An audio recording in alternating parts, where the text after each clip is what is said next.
Maïtina Duminac came into the world on October 5, 1939, at 7:30 in the evening in a modest house on the Rue du General Duval in Sillac-sur-Mer, a small seaside town on the Gironde coast where the Atlantic wind never stops blowing. Her father, Jean Duminac, a Basque industrialist who had made a fortune in railway equipment before losing almost everything in the crash of 1929, had retreated there with his wife Lelia and their first daughter, Miriam, born in 1937. The birth was difficult. Maïtina was breech, and the local midwife almost lost her. When she finally cried, the sound was so strong that the neighbors' 2 houses down heard it over the surf. They named her Maïtina, a Basque name meaning beloved, but from the first day everyone called her La Petite Marie, because she already had the dark, luminous eyes that would later break hearts on screens across Europe. The war was only weeks away. In June 1940 the Germans marched into Solac, requisitioned the best villas, and turned the beach into a minefield. Jean Duminac, a reserve officer, was taken prisoner near Dunkirk and spent 5 years in an offlog in Silesia. Lelia was left alone with 2 small girls and no money. She moved the family inland to Cahors, then to Lavelanet in the Ariège, surviving on Red Cross parcels and the charity of cousins.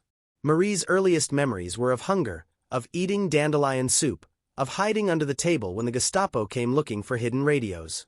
Yet even at 4 years old she sang constantly, making up songs in French, Spanish, and a private language only she and Miriam understood. When the Americans liberated the South in August 1944, she stood on the village square and sang La Marseillaise at the top of her lungs while the soldiers threw chocolate. A sergeant lifted her onto a jeep and told her, "Kid, you're going to be a star." She believed him. After the war, Jean returned, thin and silent, and moved the family to Paris. They lived first in a tiny maid's room on the Rue de Petites Écuries, then in a cold water flat on the Rue de Clignancourt. Money was still scarce. Marie, now 8, sold flowers outside the church of St. Vincent de Paul on Sundays to help pay for Miriam's piano lessons. She herself took nothing.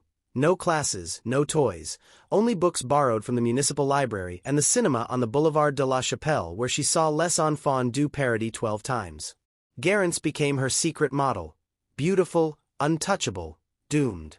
At 14 she was already taller than her mother, with a wild mane of black hair and eyes that changed color according to the light.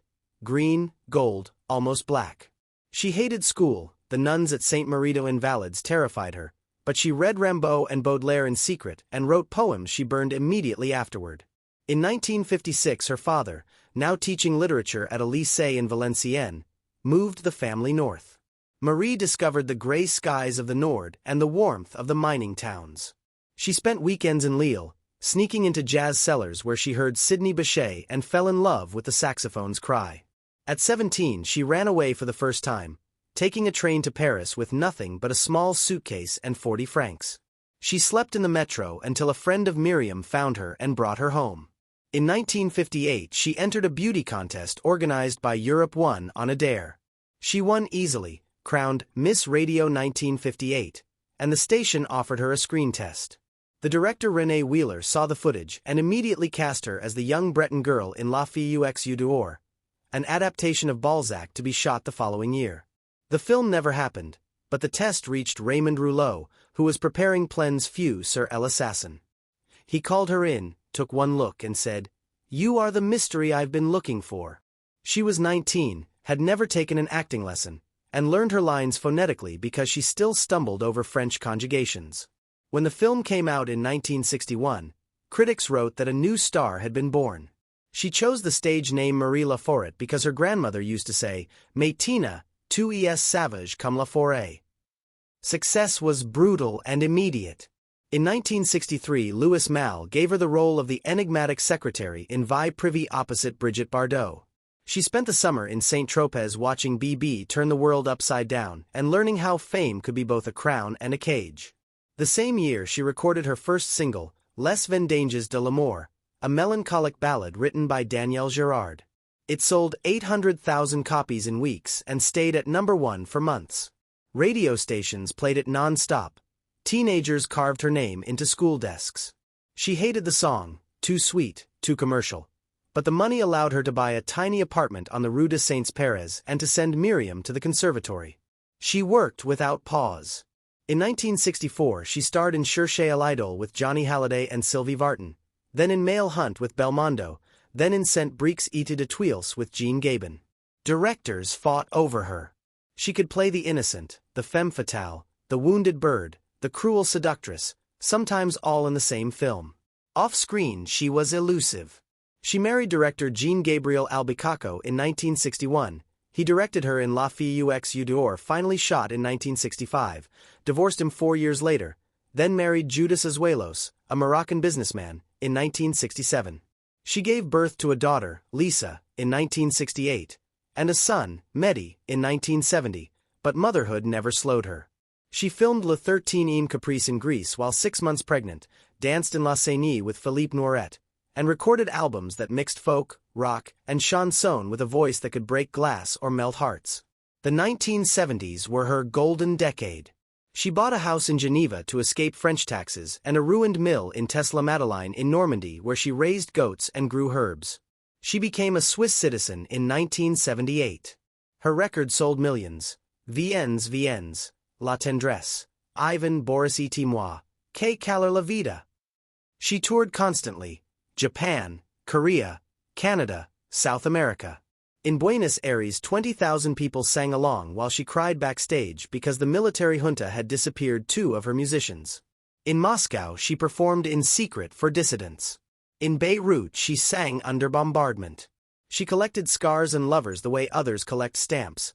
Alain Delon, a summer in Saint-Tropez that ended in shouting. Pierre Huth, a surgeon who left his wife for her and then left her.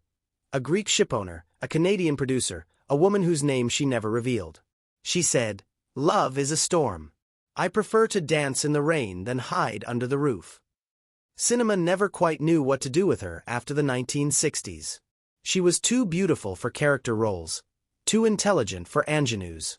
She made Flic au Voyou with Belmondo again in 1979.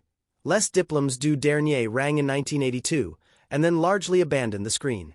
She opened an art gallery in Geneva, produced theater, wrote 2 novels no one understood, and recorded albums that became cult classics. Marie Laforêt 1982 with the song Blanche Nuit de Satin that made teenagers cry in the dark. She fought with producers, with record companies, with the press. She disappeared for years at a time, then resurfaced more beautiful, more untouchable, more furious. In the 1990s she moved to Turkey for a while, then to Portugal, then back to Switzerland.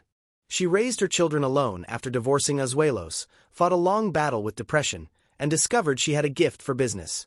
She bought and sold properties, invested in art, became quietly rich. She recorded less and less. Her last major album, Reconnaissances, came out in 1994. She sang Il neige sur la mer with a voice that had deepened into something almost masculine, heartbreaking. The new century was quieter. She lived in Geneva, walked her dogs along the lake, read until dawn, and refused almost all interviews. She had a 3rd child, Eve, with a man she never named, and became a grandmother. In 2013 she published a memoir, Mes Petites Mages, that revealed almost nothing and everything at once. She wrote, "I have lived 10 lives, and none of them were mine." In 2018 her health began to fail. Old fractures from a car accident in 1977, she had driven into a tree at 180 km per hour after an argument, never healed properly. She suffered from chronic pain, took morphine, and still refused to complain. In the spring of 2019 she was diagnosed with bone cancer that had spread everywhere. She chose to stop treatment. She spent the summer in her house in Tess, surrounded by her children and grandchildren, listening to the wind in the chestnut trees. She asked that no one cry in front of her. On November 2, 2019, All Souls Day, she died in the hospital at Fleurs, aged 80. Her daughter Lisa announced it simply, "Maïté tant doucement." The news traveled slowly, as if the world couldn't believe it. France Television's interrupted programming. In Soulac-sur-Mer, the town hall flew flags at half-mast. In Geneva, strangers left flowers outside her gallery. Her funeral was private, only family and a few friends, in the small cemetery of Genolier overlooking the Alps. Catherine Deneuve sent a single white camellia. Charles Aznavour, who had died the previous year, had once said, "Marie was the only woman who frightened me because she was never afraid." She left behind 25 films, more than 40 albums, 3 children, 5 grandchildren, and a voice that still drifts out of radios on autumn evenings when the light turns golden and sad. In record shops in Tokyo and Montreal, teenagers who weren't born when she died discover VNs, and feel something they can't name. In the house in Tess, the goats are gone, but the wind still moves through the forest exactly the way it did when she was 20 and believed love could save the world. Marie Laforêt lived 80 years and never belonged to anyone. She came in like a storm, sang like a wounded bird, and left the same way she arrived, without warning, without apology, carrying all her mysteries with her into the dark.